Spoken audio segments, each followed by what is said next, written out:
Hello नमस्कार दोस्तों, मैं पंकज जोशी आप सभी का उत्कृष्ट एकेडमी के यूट्यूब लाइव सेशन पर बहुत बहुत स्वागत करता हूं और उम्मीद करता हूं इससे पहले कि जो लोग इससे पहले की 8 से 9 बजे वाली हमारी जो क्लासें थी, यानी कि आज एक ही हो पाई इतिहास की, और इतिहास की इंपॉर्टेंट क्वेश्चन हमने वहां पर सिंधु सभ्यता से लाए थे। और जिन लोगों ने अभी वो क्लास दी और जिनको वहां पर आनंद आया, वहां से जुड़े हुए थे, वो अब सीधा इस क्लास में भी अगर उन्होंने प्रवेश किया है तो दोस्तों इसमें भी मजा आने वाला है। एक तरह से आपके लिए माहौल इस प्रकार से बनने वाला है आगामी परीक्षाओं के लिए कि जो जीएस के विषय हैं उनकी भी आपकी तैयारी होती रहेगी, प्लस जो उत्तराखंड और हिंदी है जो बहुत ही इंपॉर्टेंट है उत्तराखंड की परीक्षाओं के लिए, इसकी भी आपकी जबरदस्त तैयारी होती रहेगी।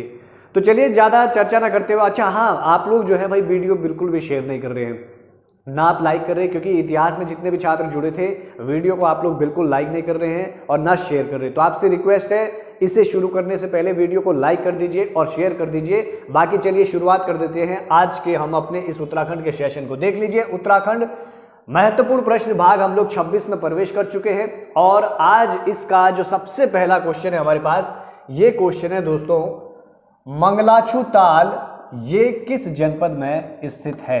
मंगलाचू ताल किस जनपद में स्थित है? 2018 में सर्वाधिक सुर्खियों में रहने वाला जो ताल है वो मंगलाचू ताल है।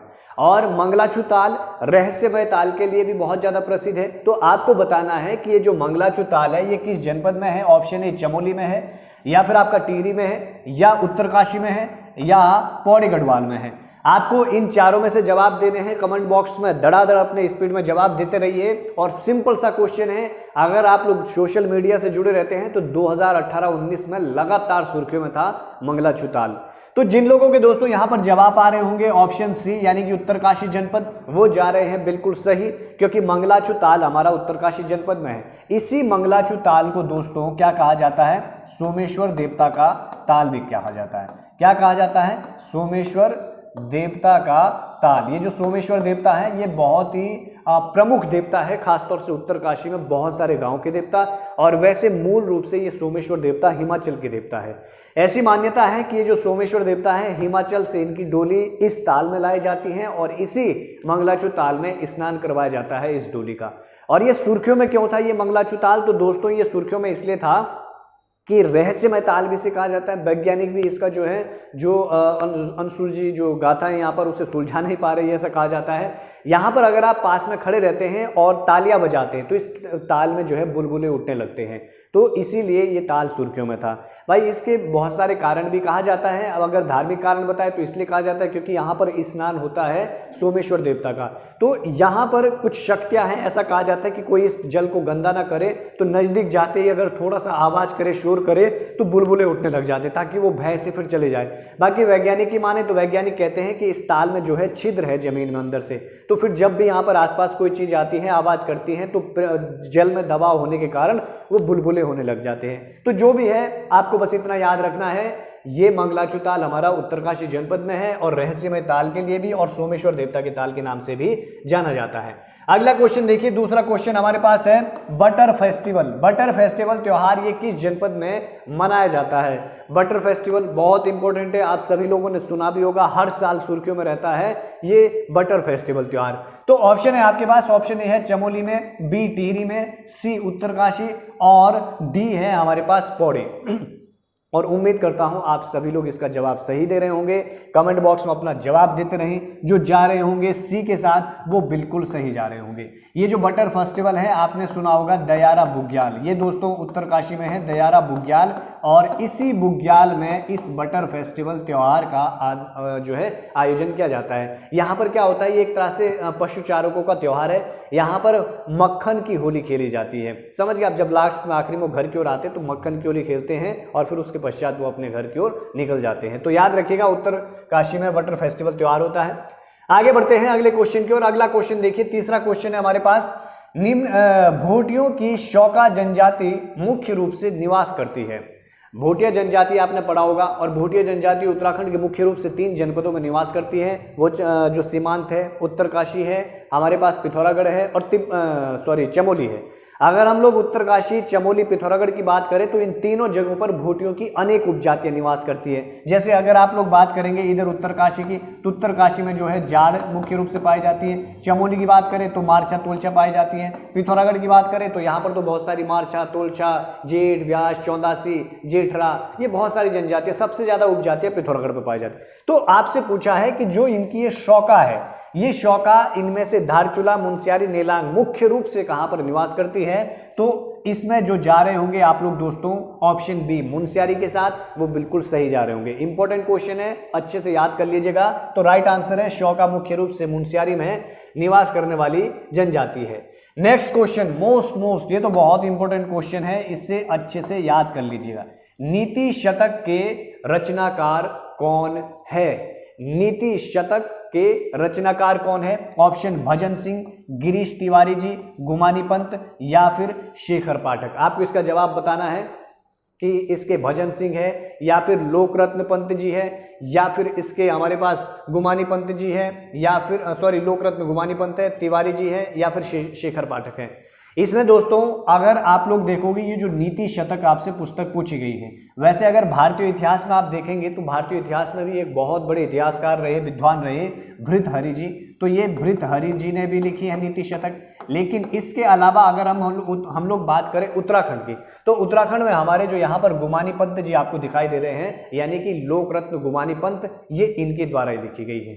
ये जो लोकरत्न गुमानी पंत है, आप लोग जानते हैं बहुत ही प्रसिद्ध व्यक्ति हैं भाई। 27 फरवरी को जन्मे थे, 27 फरवरी 1870 सन 1870 को 1790, गलत हो गया, ये 1790 है इनका जन्म, 1790 को जन्मे थे, 27 फरवरी 1790 को।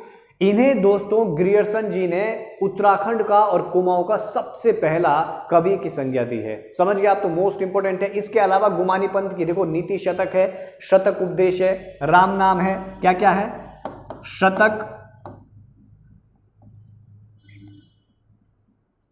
शतक उपदेश, शतक उपदेश है इनकी। इसके अलावा दोस्तों राम नाम इनकी पुस्तक है, ये इंपॉर्टेंट लिखवा रहा हूं। राम नाम के अलावा पंच पंचाशिका इनकी है, पंच पंचाशिका इनकी पुस्तक है। पंच पंचाशिका, गंगा शतक तो पेपर में पूछी भी जा चुकी है, इंपॉर्टेंट है। तो ये सारी इनकी पुस्तकें हैं, इन पुस्तकों को भी आप अच्छे से याद कर लीजिएगा। तो इसका राइट आंसर हो जाएगा यानी कि लोकरत्न गुमानी पंत जी। अगला क्वेश्चन देखिए, पांचवा क्वेश्चन है कि सोन खड़ायल ये किस चंद शासक का सेनापति था? सोन खड़ायल, यहां पर ऑप्शन है मोहनचंद के थे, सोमचंद के थे, बीरचंद के थे और ज्ञानचंद के थे। तो आपको बताना है कि सोन खड़ायल इनमें से किसके सेनापति रहे? मोहनचंद, सोमचंद, बीरचंद, ज्ञानचंद। यहां पर दोस्तों आप लोग जो जा रहे हैं सी के साथ, बीरचंद जी के साथ, वो बिल्कुल सही जा रहे हैं। अगर आप लोगों ने चंद राजवंश का इतिहास पढ़ा होगा तो बीरचंद से पहले एक शासक गद्दी पर बैठा था बीणाचंद, और ये जो बीणाचंद था ये दोस्तों सबसे ज्यादा विलासी शासक हुआ और इसी के टाइम पीरियड पर चंद राजवंश को लगभग 200 सालों तक समाप्त कर दिया था कुमाऊं में। किसने कर दिया था? खसों ने। अर्थात इसकी विलासिकता का लाभ उठाए खसों ने, और खसों ने जो है चंद राजवंश को समाप्त करके लगभग 200 वर्षों तक वहां पर आधिपत्य किया। फिर बाद में जाकर दोस्तों ये जो बीरचंद है, वहां पर सोन खड़ायल आदि की मदद से बीरचंद को फिर से गद्दी पर बैठाया गया और इसी बीरचंद की मदद से फिर से पुनः इन खसों को पराजित करके चंद राजवंश की स्थापना की गई थी। तो याद रखिएगा बीरचंद, सोन खड़ायल जो है बीरचंद का सेनापति था। अगला देखिए, पांचवें के बाद छठा क्वेश्चन है। छठा क्वेश्चन हमारे पास उत्तरौले और गोरख आभूषण का संबंध है। मतलब ये जो उत्तरौले है और गोरख आभूषण है ये कहां पर पहने जाते हैं? आपके पास यहां पर ऑप्शन देख लीजिए, गले में, कान में, नाक में, पैर में। यहां पर आप लोगों में जो महिला, मैं बार बार पूछता हूं, बहुत सारी ऐसी महिलाएं हैं जिनको पता ही नहीं होता है कि आभूषण, लड़कियां भी हैं, क्योंकि आजकल ये सारे पुरातन आभूषण समाप्त हो गए हैं। अब नए नए जो है आभूषण आए हैं, अजीब तरीके के आभूषण। तो ये आभूषण किसी को भी पता नहीं होता, जबकि उत्तराखंड में जो खासतौर से लड़कियां हैं अगर आभूषण धारण करती है तो अपनी माताओं से पूछना चाहिए, अपनी दादी से खासतौर से पूछना चाहिए कि दादी जब पहनती है तो उनसे पूछना चाहिए ये आभूषण कौन सा है, क्या है इसकी विशेषता है। भाई इस तरह की चीज़ें हमारे अंदर क्रिएटिविटी होनी चाहिए, लेकिन ऐसा बिल्कुल भी नहीं। मैंने बहुत बार देखा लड़कियों को खुद पता नहीं होता ये आभूषण। तो देख लीजिए, गले में है, कान से है, नाक से है, पैर से है। जो इसका आप लोग सही जवाब दे रहे होंगे, यानी कि सॉरी कान से, वो बिल्कुल सही जा रहे हैं। उतरेले और गोरख आभूषण दोस्तों ये कान के आभूषण है, कान में पहने जाते हैं। अगला क्वेश्चन देखिए, सातवां क्वेश्चन है कि घर जो है फिल्म के निर्माता कौन है। जो घर जो है फिल्म है, ये फिल्म ऐसी फिल्म है दोस्तों जो उत्तराखंड की सबसे सफल फिल्म मानी जाती है और इसे उत्तराखंड की शोले भी कहा जाता है। अगर बात करें दिल्ली में जो संगम जो हॉल था, सिनेमा हॉल था, वहां पर जो है 29 हफ्तों तक जो है ये मूवी वहां पर लगी थी। उत्तराखंड की शोले कहते हैं और बहुत ही, ये सबसे ज्यादा महंगी फिल्म भी हम बोल सकते हैं। लगभग उस दौरान ये 35 लाख रुपए में बनी थी और 33 mm में बनने वाली जो है ये पहली एकमात्र फिल्म है गढ़वाल की भी। तो ये बहुत सारी खूबियां इससे जुड़ी हुई हैं इस पिक्चर से और सर्वाधिक कमाई करने वाले भी इसे माना जाता है। तो आपको बताना है कि इसके निर्माता कौन थे। पराशर गौड़ थे, विश्वेश्वर दत्त नौटियाल थे, शांति चतुर्वेदी थी या फिर बलराज नेगी थी। आप लोगों में दोस्तों जो जा रहे हैं ऑप्शन बी के साथ, यानी कि विश्वेश्वर दत्त नौटियाल जी के साथ, वो बिल्कुल सही है। यही इसके निर्माता थे, जबकि बलराज नेगी इसके अभिनेता थे और जो आपको यहां पर दिखाई दे रही है शांति चतुर्वेदी, ये इसमें अभिनेत्री थी। समझ गए आप। इसी तरह से पूछ लेता है कि कुमाऊं की पहली फिल्म कौन सी थी, है ना। कुमाऊं की पहली फिल्म मेघा आ मानी जाती है ना, 1987 के आसपास वो मूवी आई थी। और अगर गढ़वाल की पूछे या फिर पूरे उत्तराखंड की पूछे तो घर जो है पहली फिल्म मानी जाती है, सॉरी जगवाल पहली फिल्म मानी जाती है पूरे उत्तराखंड की। आगे बढ़ते हैं अगले क्वेश्चन की ओर। अगला क्वेश्चन है हमारे पास 8वां, हुविश्क की मुद्रा मून की रेती से इसे कब खोजी गई थी। हुविश्क दोस्तों, अगर थोड़ा सा आपको, जिन्होंने उत्तराखंड का इतिहास पढ़ा होगा और आप लोगों ने उत्तराखंड के इतिहास में यहां पर पढ़ा होगा कुषाणों का आगमन, क्योंकि भाई कुषाणों ने भी उत्तराखंड में शासन किया था। खासतौर से जो नीचे तराई की बेल्ट है, गोविशाण वगैरह वाला क्षेत्र, वहां पर लंबे समय तक इन्होंने शासन किया था। कनिष्क जो है मुख्य रूप से कनिष्क के नेतृत्व में इन्होंने यहाँ पर बागडोर की थी। कनिष्क के अलावा दोस्तों वासुदेव सेकंड और हुविश्क, इन तीनों राजाओं की यहाँ पर स्वर्ण मुद्राएं प्राप्त होती है और उन स्वर्ण मुद्राओं में से एक राजा थे हुविश्क जी, इनकी भी मून की रेती से मुद्रा प्राप्त हुई है। तो आपको बताना है कि कब इनकी खोजी गई। 1994, 92, 94, ये दो ऑप्शन हो गए, 95 है ये, और या फिर 1972। जो लोग आप लोग जा रहे हैं डी में, आप बिल्कुल सही जा रहे हैं। इसका राइट आंसर है डी, 1972 में हुविश्क की मुद्रा, स्वर्ण मुद्रा को खोजी गई थी। यहां से दोस्तों आगे बढ़ते हैं अगले क्वेश्चन की ओर। अगला क्वेश्चन है हमारे पास, कोटाराव नदी, इस तरह के क्वेश्चन तो पक्के बनते हैं, ये इंपॉर्टेंट होते हैं, इनको तो रट्टा मार देना चाहिए। कोटाराव नदी किस पार्क से होकर गुजरती है। कोटाराव नदी किस पार्क, ये शिवालिक श्रेणियों से निकलने वाली नदियां हैं। गोविंद नेशनल पार्क से निकलती हैं, Jim Corbett national park, Rajaji national park या फिर गंगोत्री नेशनल पार्क से निकलती हैं। आप लोग जो जा रहे हैं ऑप्शन बी के साथ बिल्कुल सही जा रहे हैं। इसका राइट आंसर है जिम कॉर्बेट नेशनल पार्क। आगे बढ़ते हैं अगले क्वेश्चन की ओर। अगला क्वेश्चन है हमारे पास 10वां क्वेश्चन, ये भी बहुत ही अच्छा क्वेश्चन है। 1791-92 में कुमाऊं में किसने भू व्यवस्था करवाई थी। मैंने जो है यहाँ पर जो गोरखा प्रशासन है या गोरखाओं से संबंधित जो प्रशासन था उसकी मैंने वीडियो भी बनाई है और मैंने यूट्यूब पर अपलोड की है। जिन लोगों ने नहीं देखी है वो वहाँ पर जाकर देखिए और आपको खुद ब खुद पूरा विस्तार से समझ आ जाएगा कि क्या सिस्टम है, क्या था। ऑप्शन देख लीजिए, हस्तिदल चौतरिया ने करवाया था, गोरखा बहादुर ने करवाई, नरशाही या फिर सुब्बा जोगामल के द्वारा करवाई। इसका दोस्तों राइट आंसर है सुब्बा जोगामल। अगर आपको ये तिथि याद आ रही होगी, सन 1790 की ये वो तिथि है जब गोरखों ने कुमाऊं पर अपना अधिकार कर दिया था। अधिकार होने के पश्चात दोस्तों यहाँ का जो सूबा था, ये सूबा एक तरह से पद था, जैसे प्रांतपति इसको कहते थे या फिर जो राज्यपाल होता है उस तरह का ये इनका सबसे बड़ा पद होता था। तो यहाँ का पहला सूबा जोगामल को नियुक्त किया गया था और इसी जोगामल ने फिर 1791-92 में कुमाऊं का पहला गोरखा जो भूमि बंदोबस्त था वो इसने करवाया था। बाकी दोस्तों नरशाही आप जानते हैं, इसके बाद ये यहाँ पर जो है सूबा बना था, ये तो अपने जो है अत्याचारों के लिए बहुत ज्यादा, नरशाही काल बहुत ही प्रसिद्ध है ना, नरशाही काल, मंगल कांड, इसकी कई घटनाएं यहाँ पर रही दोस्तों। अगला क्वेश्चन देखिए, अगला है हमारे पास 11वां क्वेश्चन और 11वां क्वेश्चन है लोहावती नदी और काली नदी।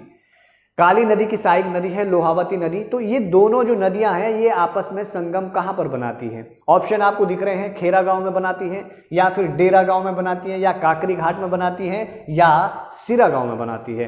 तो अच्छा क्वेश्चन है।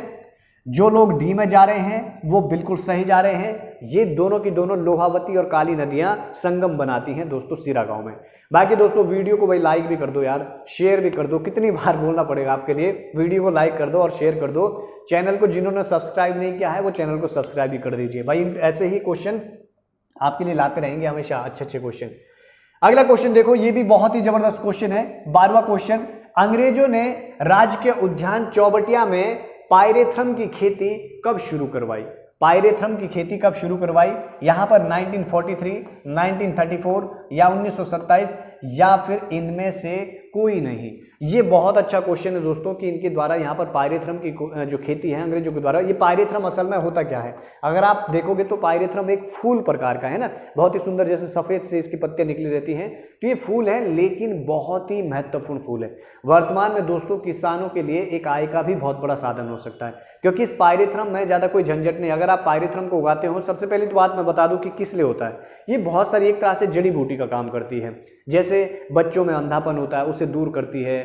इसके अलावा दोस्तों जैसे दांत दर्द हो गई, मुंह की कोई प्रॉब्लम हो गई, उन बहुत सारी चीज़ों में ये बहुत सारा हेल्प करता है या काम करती है उन चीज़ों के लिए दवाई के रूप में। तो इसे उगाना भी बहुत आसान है और बहुत महंगा ये बिकता भी है दोस्तों। तो इसको यहाँ पर दोस्तों उगाया, देखो पहली बार इसकी 1943 में अंग्रेजों के द्वारा इसकी खेती करवाई गई थी यहाँ पर उत्तराखंड में। अगला क्वेश्चन देखिए, 13वां क्वेश्चन, सुंदरलाल बहुगुणा को गांधी सेवा सम्मान कब दिया गया था? सुंदरलाल बहुगुणा की अभी तक जिन्होंने मेरी YouTube पर प्लेलिस्ट में जाकर वीडियो नहीं देखी है वो जाकर देखो, पूरा विस्तार से डिटेल से मैंने वहां पर बताया है। फिलहाल आपको अगर जिन्होंने पढ़ा है वो आसानी से यहाँ पर जवाब भी दे देंगे कि सुंदरलाल बहुगुणा को गांधी सेवा सम्मान कब दिया गया? 1999 में, 1981 में, 2009 में या फिर 1985 में दिया गया है। आप लोग जो जा रहे हैं ऑप्शन ए के साथ वो बिल्कुल जा रहे हैं सही। 1999 में ही इनको ये सम्मान मिला था, बाकी 2009 में इनको दोस्तों पद्म विभूषण सम्मान से सम्मानित किया गया था। अगला क्वेश्चन की ओर बढ़ते हैं। अगला क्वेश्चन हमारे पास 14वां क्वेश्चन है, यानी कि कुमाऊं का बेताज बादशाह। आप मुझे लग रहा प्रश्न पढ़ते ही जवाब दे दोगे। कुमाऊं का बेताज बादशाह किस कमिश्नर को कहा जाता है? और दे भी दी होगी ना, लगातार आप लोग जवाब भी दे रहे हैं। और इसका ऑप्शन है गार्डनर, रेमजे, बैटन, लुशिंगटन। दिमाग में सोच रहे होंगे सर ऑप्शन मत पढ़ो, ऑप्शन पढ़ने की जरूरत नहीं है क्योंकि आप लोग जवाब पहले ही दे रहे होंगे इसका। कुमाऊं का बेताज बादशाह, कुछ क्वेश्चन ऐसे ही होते हैं पेपर में, जब आप पेपर देने जाओगे तो आपको कुछ ऐसे दिखते हैं जिसमें आप लोग पढ़ते नहीं आगे ऑप्शन में, आपको प्रश्न पढ़ा ये और सीधा ढूंढते कि कहाँ है वो ऑप्शन इनमें से चारों में से, तो सीधा दे टिक लगा। लेकिन भाई धैर्य से काम करना चाहिए, कई बार छोटी छोटी गलतियां हो जाती है। तो वैसे क्वेश्चन ही गलत होते हैं ज़्यादातर, जो हमको एकदम से आ रहे होते हैं। क्यों होते हैं? क्योंकि हम बहुत ज़्यादा खुश हो जाते हैं और जल्दबाजी में ऊपर प्रश्न को भी नहीं अच्छे से पढ़ते, कई बार नहीं होता है, कई बार हाँ होता है। तो वैसे क्वेश्चनों को अच्छे से पढ़ा करो क्योंकि वो आते हैं तो वो गलत नहीं होने चाहिए। इसका राइट आंसर है दोस्तों, यानी कि सर हेनरी रेमजे। ये बहुत ही प्रसिद्ध कमिश्नर थे, मैंने कमिश्नर पर वीडियो लाया है, हेनरी रेमजे पर भी लाया है, वहां मैंने पूरा डिटेल से समझाया। आगे बढ़ते हैं 15वें क्वेश्चन की ओर। 15वां क्वेश्चन है, भोटिया समाज में टोपी नुमा वस्त्र को क्या कहा जाता है? भोटिया जनजाति, भाई जितनी भी जनजाति आप उत्तराखंड की पढ़ोगे तो उन जनजातियों में चाहे कोई सी भी हो, उनकी अपनी वेशभूषा होती है, उनके अपने आभूषण होते हैं, उनके अपने खान पान होते हैं और उन सबके अपने अपने नाम भी होते हैं। और ऐसे में अलग अलग नाम होते हैं तो पेपरों में सीधे पूछे जाते हैं, तो जिनको ये नहीं आते हैं वो मात खा जाते हैं। तो ऐसा ही बोटियों से भी पूछा है, आभूषण इनकी जो है वस्त्रों से पूछा है कि, और जो टोपी नुमा वस्त्र होता है महिला पहनती है, टोपी की तरह होता है, लड़वा, च्यूमाला, च्यूकला या फिर च्यूम। इसका जो राइट आंसर है जो जा रहे हैं ऑप्शन सी में, यानी कि च्यूकला, वो बिल्कुल सही जा रहे हैं। च्यूकला ये लोग दोस्तों टोपी को कहते हैं, एक तरह से टोपी नुमा वस्त्र होता है। लड़वा, जो लड़वा है इनका, ये एक तरह से कमर में बांधे जाने वाला, कमर में एक तरह से इनका पट्टा सा होता है, उसको बांधते हैं। च्यूमाला, च्यूमाला दोस्तों इनका पूरी बाजू का वस्त्र होता है, पूरे उसका। और जो च्यूम है, च्यूम इनका हाफ उसका वस्त्र होता है। समझ गए आप? तो इस तरह के भी आपको पता होना चाहिए। आगे बढ़ते हैं। अगला क्वेश्चन है हमारे पास 16वां क्वेश्चन, और 16वां क्वेश्चन देख लीजिए कि जंगल के ज्वाला के नाम से किसे जाना जाता है? जंगल की ज्वाला। ऑप्शन है देवदार, बांज, बुरास या फिर साल को। और ये क्वेश्चन आपका गलत होना भी नहीं चाहिए, थोड़ा सा कॉमन सेंस लगाना पड़ेगा। जंगल की ज्वाला, शिव की जटा, इस तरह के क्वेश्चन बन सकते हैं उत्तराखंड में, है ना। पशुओं को के लिए चारा के लिए किस वृक्ष का, ये मैं पहले क्वेश्चन ला चुका हूं कि कौन सा इस्तेमाल होता है। तो जो लोग यहां पर जा रहे हैं ऑप्शन सी बुरास, जंगल की ज्वाला। दूर से देखोगे अगर बुरास खिले होंगे बिल्कुल लाल दिखाई देते हैं, तो इसी को जंगल की ज्वाला कहते हैं। बाकी बांज को दोस्तों शिव की जटा कहते हैं, पानी को सोख कर रखती है, और ये बांज को जो है पत्ती के रूप में भी इस्तेमाल किया जाता है पशुओं के लिए। अगला क्वेश्चन देखिए, 17वां क्वेश्चन है हमारे पास। 1942 में धामदेव नामक टीले पर अंग्रेजों की गोली से शहीद हुए थे। ये 1942 की बात पूछ रहा है। जब 1942 में जबरदस्त आंदोलन चल रहा था, भारत छोड़ो आंदोलन। इसका प्रभाव कुमाऊं में भी था, कुमाऊं में भी लोग अंग्रेजों के खिलाफ आंदोलन कर रहे थे और जगह जगह पर जो है आंदोलन हो रहा था और अंग्रेज की सेना जगह जगह पर जो है क्या कहते हैं गोलीबारी भी कर रही थी इस दौरान। तो बहुत सारे लोग शहीद हुए। ऑप्शन है नरसिंह सिंह धानक, हीरामणि, हरिकृष्ण या फिर इनमें से कोई नहीं। इनमें से कोई नहीं, इसका राइट आंसर है दोस्तों ऑप्शन सी, हरिकृष्ण जी। हरिकृष्ण यहां पर जो है, सॉरी, हरिकृष्ण जो है ये थोड़ा सा समझ लीजिएगा, ये जो हीरामणि और हरिकृष्ण है, इसी दौरान दोस्तों 1942 के दौरान आपने सुना होगा जो वहां पर क्षेत्र है, यानी कि अल्मोड़ा में ही आप जब जाएंगे तो अल्मोड़ा में इस दौरान वो शहीद हो जाते हैं 1942 में, 1942 में। एक चीज याद रखिएगा। प्लस जो ये घटना है धामदेव वाली नामक स्थान पर, ये धामदेव नामक टीला, यहां पर याद रखिएगा नरसिंह धानक जी यहां पर शहीद हुए थे। समझ गए आप। जबकि हीरामणि और हरिकृष्ण जी ये देघाट नामक जगह, जो देघाट जगह वहां पर, ये वहां पर शहीद हुए थे। तो ये थोड़ा सा याद रखिएगा। हीरामणि हरिकृष्ण हुए 42 में लेकिन देघाट में, और हरसिंह धानक ये इस वाले धामदेव नामक टीले पर हुए थे। अगला क्वेश्चन देखिए, 18वां क्वेश्चन। 18वां क्वेश्चन है गागर पर्वत ये किस जनपद में स्थित है? गागर पर्वत किस जनपद में स्थित है? ऑप्शन देखिए, नैनीताल में है, बी चमोली में है, सी अल्मोड़ा में, या फिर डी इनमें से कोई नहीं। इस पर मैं ज्यादा चर्चा बिल्कुल भी नहीं करूंगा क्योंकि ये बहुत ही सिंपल सा क्वेश्चन है। जो आप लोग जा रहे हैं ऑप्शन ए के साथ, नैनीताल के साथ, वो बिल्कुल ठीक जा रहे हैं। नेक्स्ट क्वेश्चन देखिए दोस्तों, अगला क्वेश्चन है हमारे पास 19वां। पाली एवं शिवनारा का जो विद्रोह था ये किस चंद शासक के समय हुआ था? पाली और शिवनारा का, ये दोनों जगह हैं दोस्तों, पिथौरागढ़ वाली जगह में, अल्मोड़ा वाली जगह में। तो यहां पर जो ये जबरदस्त विद्रोह हुए उस दौरान कौन से चंद शासक थे और किसके समय ये विद्रोह हुए? ऑप्शन देखिए, भीष्मचंद के समय, रत्नचंद के समय, कीर्तिचंद या फिर ज्ञानचंद के समय। तो यहां पर जो आप लोग जा रहे हैं ऑप्शन ए भीष्मचंद जी के समय, तो बिल्कुल राइट आंसर है। इसी दौरान दोस्तों इन्हीं विद्रोह के कारण भीष्मचंद अपनी राजधानी भी चेंज कर रहा था। कहां से? चंपावत से अल्मोड़ा, और फिर ले जाने का प्लान इन्हीं के विद्रोह के कारण था, परंतु बाद में फिर इन्हीं विद्रोहियों ने जो है उनकी वहां पर हत्या भी कर दी थी दोस्तों। आगे बढ़ते हैं अगले क्वेश्चन की ओर, और ये हमारा आखिरी क्वेश्चन है, 20वां क्वेश्चन।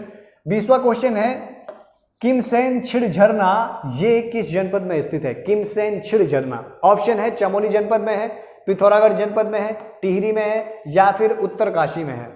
नाम सुनकर आपको महसूस हो रहा होगा और आप बिल्कुल गलत भी नहीं कर रहे होंगे, तो इसका राइट आंसर जो ऑप्शन बी की ओर जा रहे हैं वो बिल्कुल सही जा रहे हैं। तो ये दोस्तों आज के इंपॉर्टेंट 20 क्वेश्चन थे उत्तराखंड के, सारे इंपॉर्टेंट क्वेश्चन होते हैं। अब आपके बीच आने वाले हैं सुभाष सर हिंदी के महत्वपूर्ण प्रश्नों को लेकर।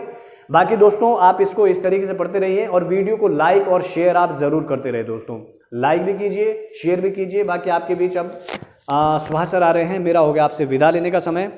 बाकी मिलूंगा कल दोस्तों, तब तक के लिए धन्यवाद।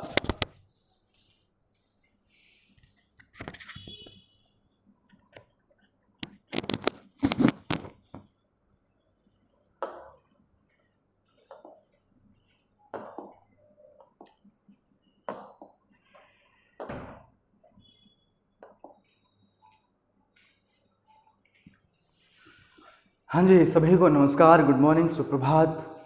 आप सभी लोग दोस्तों स्वस्थ होंगे।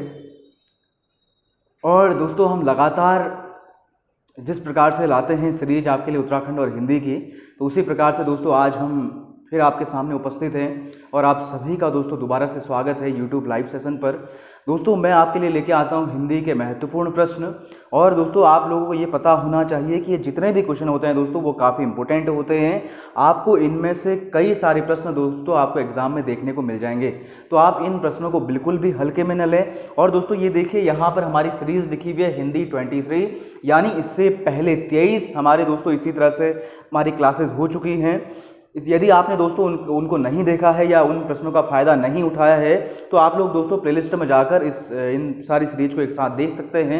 और देखिए रोज़ाना हम 15 क्वेश्चन लेके आते हैं, तो 23 × 15 यानी दोस्तों जितना होता है इतने हिंदी के प्रश्न अभी तक हो चुके हैं। तो दोस्तों अब हम ज़्यादा देर न करते हुए चर्चा करते हैं अपने प्रश्नों की ओर। 15 महत्वपूर्ण क्वेश्चन है आज भी आपके लिए। देखिए पहला प्रश्न देखिए, कबीर किस काव्यधारा का प्रतिनिधित्व करते हैं? दोस्तों आपके सिलेबस में 23 साहित्यकार हैं और उन साहित्यकार को दोस्तों थोड़ा डीपली आप पढ़ लें, उनका जीवन परिचय, उनकी रचनाएं और दोस्तों उनसे संबंधित जो विधाएं हैं उनको आप थोड़ा गहराई से पढ़ लें। यहाँ देखिए पहला क्वेश्चन है दोस्तों कबीर के बारे में कि कबीर किस काव्यधारा का प्रतिनिधित्व करते थे? संत काव्य, राम काव्य, सूफी काव्य और कृष्ण काव्य। दोस्तों आप लोग लगातार कमेंट करें इसका सही आंसर क्या होगा। देखिए दोस्तों यदि हम भक्ति काव्य की बात करें, ये 4 की 4 शाखाएं दोस्तों आपको भक्ति काल के दौरान दिखाई देती है। भक्ति काल का टाइम पीरियड दोस्तों जो हिंदी साहित्य का स्वर्णिम युग भी कहलाता है, जिसे गियर्सन ने स्वर्णिम युग कहा था हिंदी साहित्य का। इस भक्ति काल के अंदर दोस्तों हमें 2 शाखाएं देखने को मिलती हैं। एक दोस्तों हमारी शाखा थी जिसका नाम था सगुण काव्य धारा और दूसरी दोस्तों थी निर्गुण काव्य धारा। सगुण और निर्गुण काव्य धारा।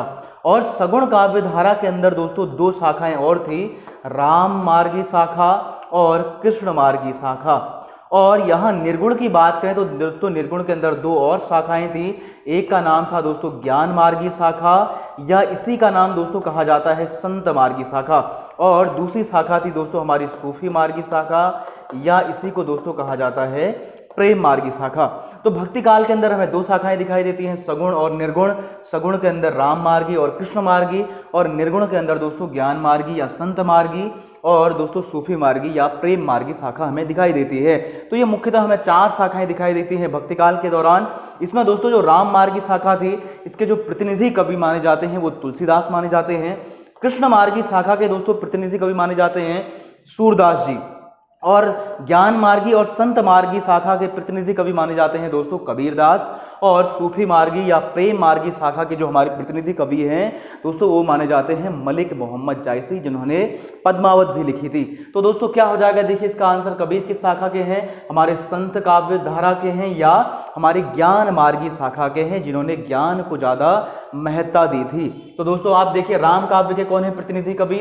मुख्य कवि जो है, वैसे तो बहुत सारे कवि हैं लेकिन प्रतिनिधि कवि की बात आती है तो तुलसीदास जी। सूफी के मलिक मोहम्मद जायसी और कृष्ण काव्य के दोस्तों हमारे सूरदास जी प्रतिनिधि कवि माने जाते हैं।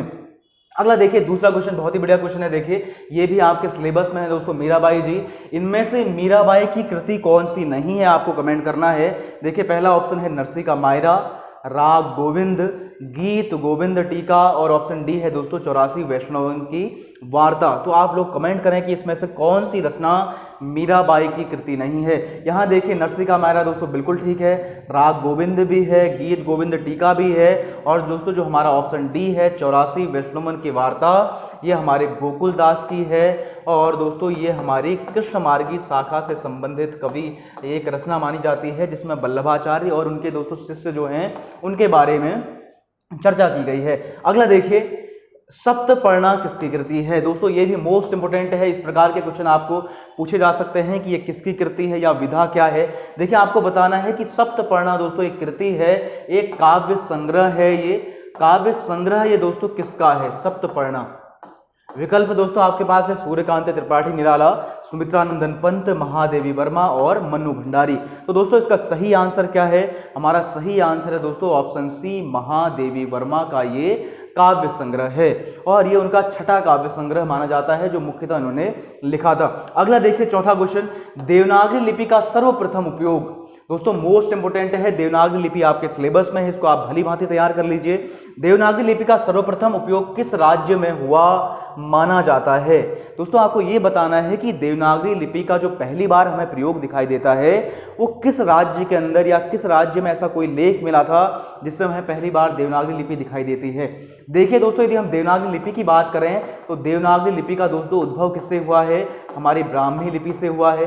भारत की दोस्तों अधिकांश जितनी भी लिपियां हैं वो सारी की सारी ब्राह्मी लिपि से ही निकली हैं, और ये ब्राह्मी दोस्तों 2 भागों में बढ़ जाती है, उत्तरी ब्राह्मी और दक्षिणी ब्राह्मी। उत्तरी ब्राह्मी और दक्षिणी ब्राह्मी। दोस्तों जो देवनागरी लिपि है ये देवनागरी लिपि दोस्तों उत्तरी ब्राह्मी से ही डेवलप हुई है, और उत्तर भारत की जितनी भी लिपियां हैं वो सारी की सारी उत्तरी ब्राह्मी से निकली हैं।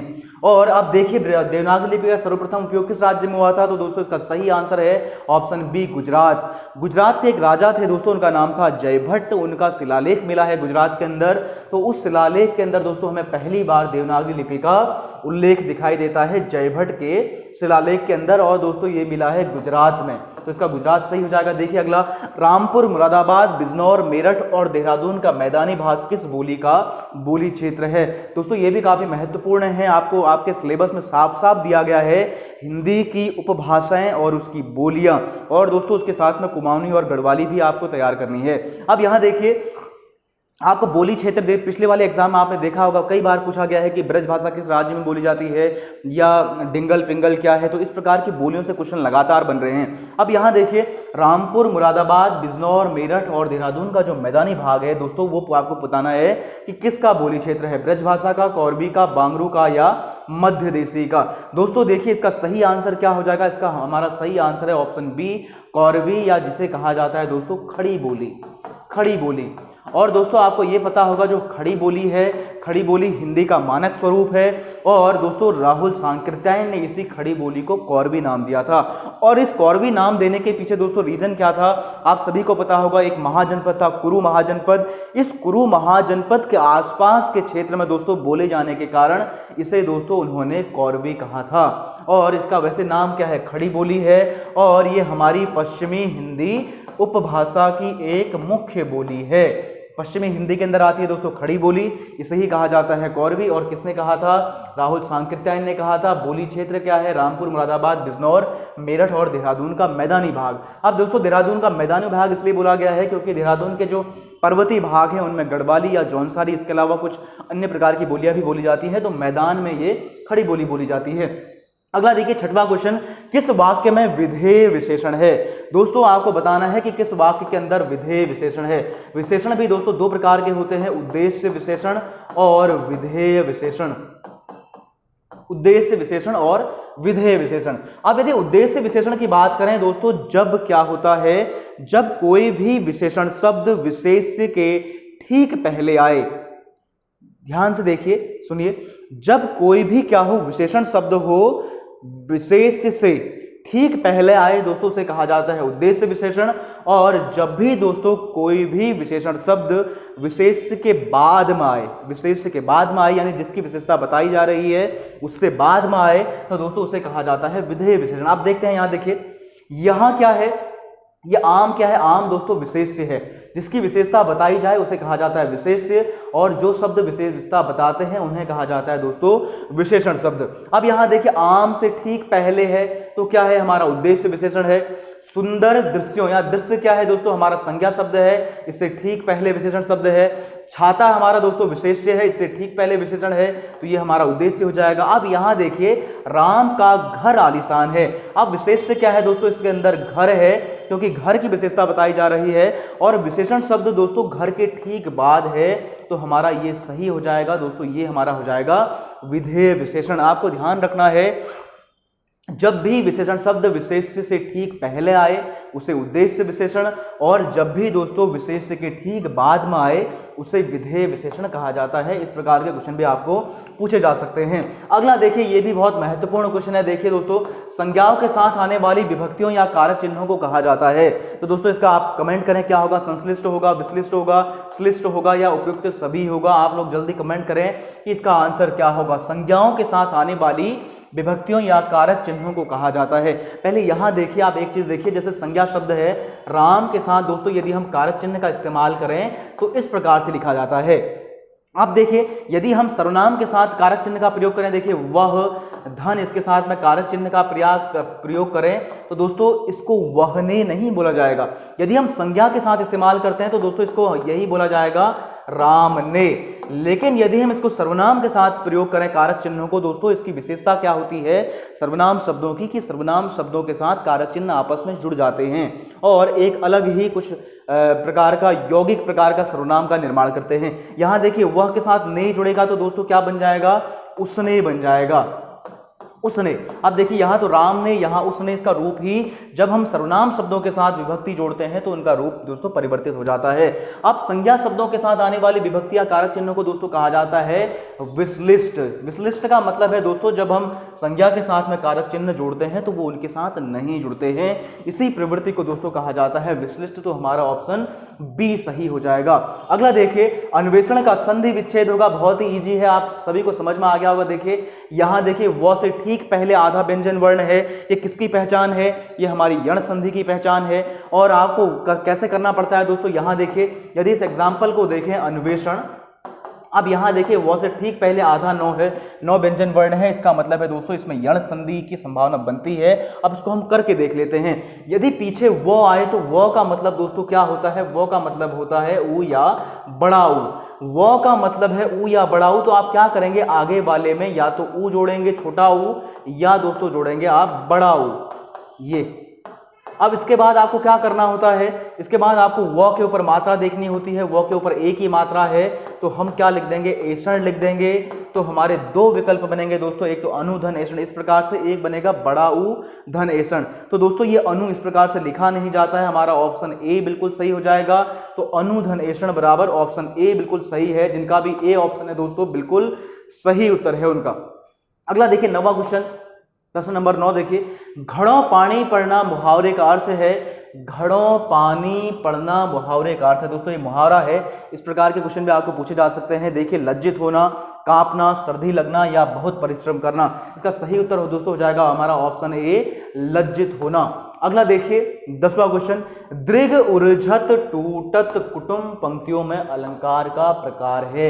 बहुत ही फेमस पंक्तियां हैं दोस्तों ये, दृघ ऊर्झत टूटत कुटुंब पंक्तियों में अलंकार है। यदि इसके अर्थ की बात करें दोस्तों, दृघ का मतलब होता है आंख, ऊर्झत का मतलब है उलझती है, टूटत का मतलब है दोस्तों, टूटत का मतलब होता है टूटती है, और कुटुंब का मतलब है घर। तो इसका अर्थ क्या हुआ, आंखें उलझती हैं और घर टूटते हैं। यदि दोस्तों इसको और साहित्यिक भाषा में बात करें तो इसका अर्थ क्या हो जाएगा, आंखें कहीं कहीं उलझती हैं और घर कहीं टूटते हैं। यानी दोस्तों इसका मतलब है, इसका अर्थ होता है जब कार्य और कारण में असंगति दिखाई दे। यानी दोस्तों कार्य कहीं हो और उसका प्रभाव हमें कहीं और दिखाई दे, तो ऐसी कंडीशन में दोस्तों जो अलंकार प्रयुक्त किया जाता है उसे कहा जाता है असंगति अलंकार। यहां भी देखिए, आंखें कहीं उलझ रही हैं और उसका प्रभाव दोस्तों कहीं और जाके पड़ रहा है, तो ऐसी कंडीशन में दोस्तों हमारा अलंकार हो जाएगा असंगति अलंकार। और असंगति का दोस्तों शाब्दिक अर्थ होता है, औ का मतलब नहीं, आप सभी को पता है, और संगति का मतलब है दोस्तों मेल खाना। यहां जहां पर दोस्तों कार्य और कारण मेल न खाएं, ऐसे में दोस्तों वो अलंकार होता है असंगति अलंकार। अगला देखिए, निम्न में से विभाजक संयुक्त वाक्य का दोस्तों आपको चयन करना है। संयुक्त वाक्यों के भी दोस्तों 4 प्रकार होते हैं। यहां पे मैं लिख रहा हूं, देखिए, संयोजक का मतलब होता है ऐसे जो दो वाक्य को जोड़ते हैं। विभाजक का मतलब दोस्तों होता है ऐसे वाक्य, सरल वाक्य, संयुक्त वाक्य जो दो वाक्यों को आपस में जोड़ते हुए भी अलग करते हैं। और तीसरे होते हैं दोस्तों हमारे विरोध सूचक, यानी जो विरोध करते हैं। अगला होता है दोस्तों हमारे परिणाम सूचक। ये 4 प्रकार के दोस्तों हमें संयुक्त वाक्य को देखने को मिलते हैं। संयोजक संयुक्त वाक्य, विभाजक संयुक्त वाक्य, विरोध सूचक संयुक्त वाक्य और परिणाम सूचक संयुक्त वाक्य। आप देखो दोस्तों, यहां पर हम एग्जाम्पल को देखते हैं। यहां पे देखिए, मैं देहरादून गया और मेरी पत्नी दिल्ली। यहां पे इसको देखिए, ये हमारा समुच्चय बोधक है दोस्तों। ये क्या कर रहा है, ये इन दो वाक्यों को जोड़ रहा है। मैं देहरादून गया और मेरी पत्नी दिल्ली गई, वापस वाक्य को दोस्तों आपस में जोड़ रहा है, तो संयोजक हो जाएगा। आप देखिए, ठीक से काम करो या नौकरी छोड़ दो। या का मतलब दोस्तों क्या होता है, जब भी आपके सामने या आए तो या का मतलब आप ये सोचिए कि आपके पास एक ही विकल्प है। यानी ये या इन दोनों को जोड़ तो रहा है, लेकिन आपके पास विकल्प एक ही है। या तो आप ठीक से काम करिए, या तो आप ये कर सकते हैं, या आप नौकरी छोड़ सकते हैं। आपने हर बार क्वेश्चन में देखा होगा या, अथवा, और इस प्रकार के दोस्तों जो हमारे समुच्चय बोधक होते हैं, इनका प्रयोग आपने लगातार देखा होगा अपने क्वेश्चन पेपर के अंदर। तो यहाँ पे देखिए, या का मतलब क्या हुआ, आपके पास विकल्प एक है, या तो ये या ये। तो ये क्या है दोस्तों, हमारा विभाजक संयुक्त वाक्य है। अगला देखिए, आज बाजार बंद है इसलिए कुछ नहीं मिलेगा। दोस्तों इसलिए का मतलब है कि आगे वाले का रिजल्ट दोस्तों पीछे वाले में बता रहा है, तो हमारा हो जाएगा परिणाम सूचक। और डी देखिए, वह मेहनती लड़का है लेकिन सफल नहीं हो पा रहा है। तो दोस्तों यहां पर हमारा लेकिन का प्रयोग किया गया है। तो लेकिन क्या है, लेकिन क्या कर रहा है, इस पहले वाले का विरोध जता रहा है दोस्तों दूसरे वाले में। राम मेहनती तो है लेकिन वो क्या है, वो सफल नहीं हो पा रहा है। तो पहले वाले का विरोध दूसरे वाले में जताने के लिए दोस्तों ये है विरोध सूचक समुच्चय बोधक। और ये हमारा परिणाम सूचक है, या दोस्तों हमारा विभाजक है, और जो दोस्तों हमारा है ये हमारा संयुक्त वाला समुच्चय बोधक हो जाएगा। 12वां क्वेश्चन देखिए, स्त्री का पर्यायवाची शब्द नहीं है ललना, बनिता, प्रमदा या ललाम। इसका कमेंट करें कि इसका सही आंसर दोस्तों क्या होगा। स्त्री का पर्यायवाची शब्द कौन सा नहीं है, तो दोस्तों इसका सही आंसर हो जाएगा हमारा ऑप्शन डी, ललाम। ललाम दोस्तों स्त्री का पर्यायवाची शब्द नहीं है, ललाम का मतलब होता है सुंदर। अगला देखिए 13वां क्वेश्चन, निम्न में से शुद्ध वाक्य का चयन करें। आपको दोस्तों इनमें से शुद्ध वाक्य का चयन करना है। पहला वाक्य क्या है, एक फूलों की माला लाओ। दोस्तों ये वाक्य हमारा क्या है, अशुद्ध है। एक फूलों की नहीं होगा, एक दोस्तों यहां पर आएगा फूलों की एक माला लाओ, क्योंकि दोस्तों माला में एक फूल तो होता नहीं है, तो क्या हो जाएगा, फूलों की एक माला लाओ, ये गलत है।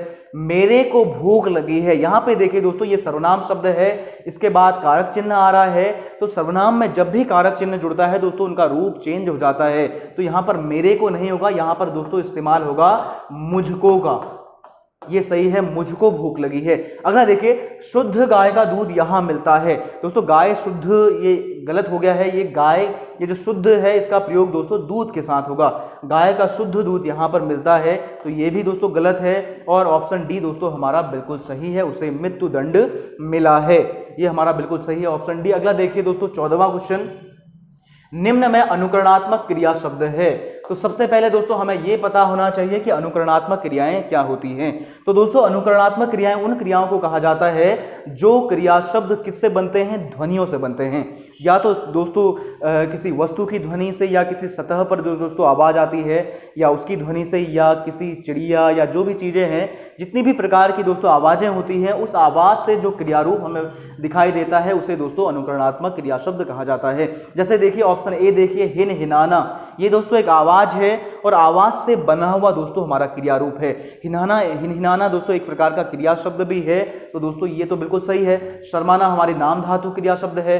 पढ़लिख दोस्तों हमारा क्या है, समस्त या समासिक क्रियापद है। चल देना दोस्तों हमारा संयुक्त क्रिया है, तो हमारा सही उत्तर हो जाएगा ऑप्शन ए, हिनहिनाना। अगला देखिए 15वां क्वेश्चन, शासकीय पत्राचार में सर्कुलर का प्रयोग किस संदर्भ में किया जाता है। शासकीय पत्राचार में सर्कुलर शब्द का प्रयोग किसके लिए किया जाता है, अर्ध शासकीय पत्र के लिए, परिपत्र के लिए, अनुस्मारक के लिए या अधिसूचना के लिए। दोस्तों इसका सही उत्तर हो जाएगा हमारा ऑप्शन बी, परिपत्र के लिए। दोस्तों परिपत्र को ही सर्कुलर कहा जाता है। और सर्कुलर का प्रयोग दोस्तों तब किया जाता है जब भेजने वाला एक व्यक्ति हो और दोस्तों जो हमारे प्राप्तकर्ता है, पत्र को पाने वाले लोग हैं, वो एक से ज्यादा हो, तब दोस्तों शासकीय पत्राचार के अंदर हम परिपत्र या सर्कुलर का प्रयोग करते हैं। तो दोस्तों आपको इस प्रकार के क्वेश्चन भी लगातार तैयार करने हैं। तो दोस्तों आज की हमारी सीरीज में इतना ही है।